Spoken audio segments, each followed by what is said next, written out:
ka lei tak sa hi zong khal hai hai ma le ka sung lam hin na hi ni sinin siam thakin a zel hi ka na puan bu khi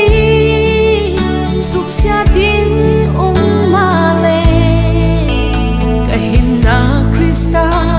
to sel guk in a khovel tui sua kya kino ma le ka bit na long Krista a hi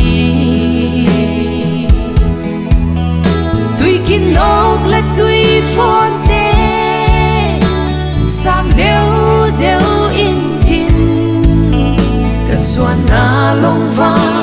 kilap sang deu deu na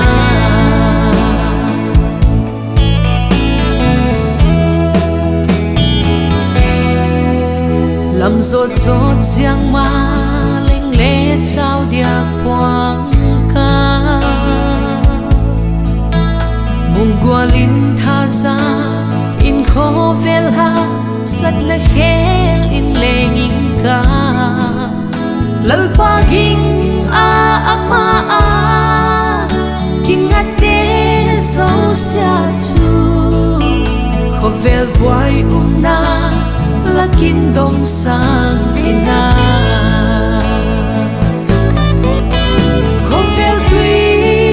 sua kya kino ma le ka bit na long Krista a hi tui kinog le tui fonte sang deu deu in tin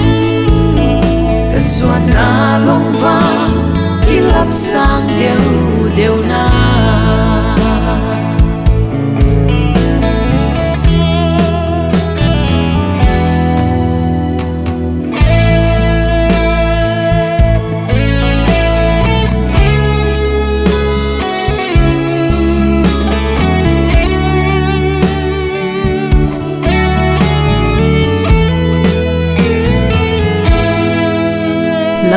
lăng khát in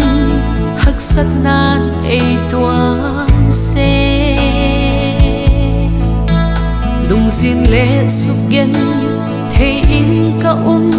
ma le lung ke diak lo in ka thok kim na neu cha te mit phet kal be tin hin cùng tua nga ding lo pina e siam piak hi khovel tui sua kya kino ma le ka bit na long Krista a hi tui kinog le tui fonte sang deu deu chuan na long va kilap sang deu deu na